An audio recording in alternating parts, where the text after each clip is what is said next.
Hello! Magandang araw! It's me, Shine. Ako lang sa ngayon. So, I'm on my day 20 of our Go Live Challenge. So, it's October 17, 2024. So, I hope you have a wonderful day kung saan man kayo ngayon. And maganda yung topic ko for tonight dito sa amin. It's about building resilience and how to bounce back stronger. So parang ano yan siya, parang version 2.0 mo after mong masurpass yung challenges mo in life. So lahat naman tayo, we face all challenges, di ba? Sa personal, sa career, whether sa business, lahat tayo nagdadaan sa mga challenges. Pero ang key doon is not just getting through them, but it's how we come out stronger on the other side. So ano nga ba ang resilience and bakit ito importante? So resilience, yun yung pagiging matatag natin. So resilience means it's our ability to bounce back from challenges. Katulad nga ng sinabi ko, not just to survive them, but to grow through them. So, just think about resilience like a rubber band. 'Di ba? Pagka ang rubber band, hinatak mo siya, kahit na gaano mo siya hatakin ng malayo, eventually pag binitawan mo siya, bumabalik pa rin siya, 'di ba? It's like no matter how much you are being tested or you're being stretched, you will come back stronger as you are before. So katulad sa akin, when I started my business, I have setbacks. Lahat naman ng business owners may mga setbacks. Pero yung mga setbacks na yon, yun yung tumulong sa akin para maging better entrepreneur ako. Kasi hindi naman ako nag-umpisa na entrepreneur, 'di ba? So I was a nurse before, so nag-venture ako, and then I learn, I train myself. So those are the challenges na kinaharap ko on becoming an entrepreneur. So, what are the processes of bouncing back from setbacks? So, bouncing back isn't immediate. So, it takes effort and patience. So, ang unang step natin para maka-bounce back ka sa mga setbacks mo is you have to accept the situation. You have to acknowledge the challenge without denying or resisting it. So, katulad nung nag-uumpisa ako, and then may mga times na talagang nagpaplato yung business namin. So, instead of panicking na parang, hala, anong nangyayari? Bakit parang walang progress? So, I accepted the fact, I accepted the situation, and then I reevaluated it para nang sa ganon magkaroon ako ng time to improve my strategies. And then second process is take a step back. Wala namang masama kung maglalaylo ka ng konti, pero it doesn't mean na pag naglaylo ka, nag-give up ka na. No, it's not like that. So you're just giving yourself a space to assess the situation without pressure. So katulad nung halimbawa tayo, we are struggling with work-life balance. So, medyo siguro mag-step back lang tayo para mag-isip ng konti. Tapos, nang sa ganon, ma-re-evaluate natin yung priorities natin in life. 'Di ba? Para at the same time, makahanap tayo ng solution. And then, the third process is to look for lessons. So, focus on what can be learned from the setback to avoid similar issues in the future. So, Dito papasok yung, for example, meron tayong mga financial difficulties, di ba? Hindi naman maiiwasan yon. So, yung financial difficulty na yon, that could be an opportunity for you to improve your financial management. And then, fourth is you have to move forward with a plan. So, you have to develop an actionable steps to overcome the challenges and grow from it.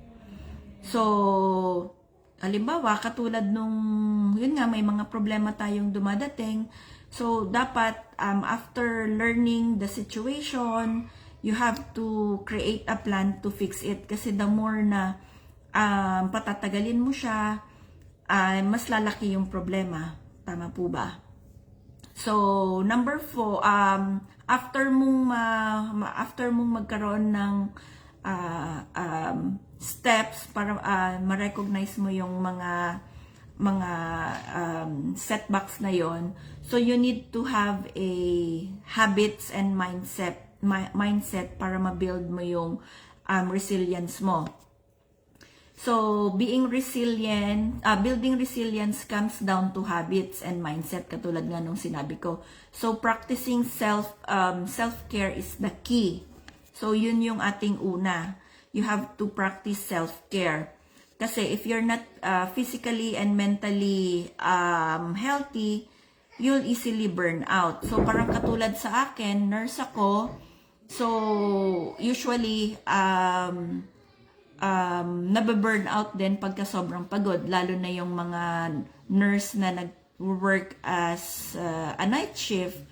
So working night shift, mahirap din. So kailangan nilang maging physically and mentally healthy by getting enough rest. And then you need to surround yourself with a strong support. So like for me, I leaned on my husband June most of the time pagka may mga personal problems ganon. And then dito naman sa business, I lean on my mentors at saka yung sa online community namin para at least ma-help din ako in times na may mga setbacks dun sa business. Tapos, also you have to keep your long-term goals in mind. Kasi, pagka wala kang goals, wala kang patutunguhan, di ba? I mean, lahat naman tayo, we work kasi meron tayong mga pangandoy sa buhay, may mga pangarap tayo sa buhay, hindi lang para sa sarili mo, kundi sa family mo. 'Di ba? Ako, whenever I face challenges, I always remember why I started this journey, why I ventured into online business. So the reason why I started it is it's because of my family, their future, and siguro para din sa akin my future, kasi yung future ko is future din nila. So I always look back on why I started this journey.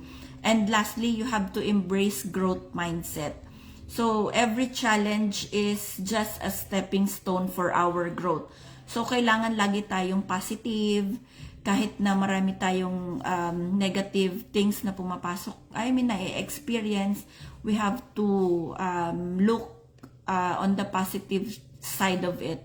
Kasi wala namang masama kung magiging positive tayo, 'di ba? Tapos, hello Kuya Balong, kumusta? Kamusta dyan? Saan ka ngayon? So, nag-go live ako para sa kasi nag-take ako ng go live challenge doon sa aming business. So, might as well join me ngayon. So, I hope okay ka lang dyan. So, yun nga, ano ba yung mga challenges natin, yung mga setbacks na experience nyo? At saka ano yung mga paano nyo ano yung mga considerations na naiisip nyo para makabalik kayo ng stronger? Kasi minsan may mga times na pagka nakaharap tayo ng mga challenges, bigla na lang tayong sumusuko, hindi na tayo lumalaban. Kailangan palaging matatag yung matatag yung loob natin. Lagi ka dapat kahit na bumagsak ka, kahit na na-fall ka, you need to stand up and you have to continue. Tama ba? So always remember lang na every setback is an opportunity to grow. Kasi ano naman yan lahat ng setbacks, lahat ng mga failures natin, it always give us a lesson, life lesson. So, hindi tayo matututo kung hindi tayo madadapa. Tama ba? So, yun lang. Hi Hazel! Kumusta? So, katulad nung nasabi ko, laban lang.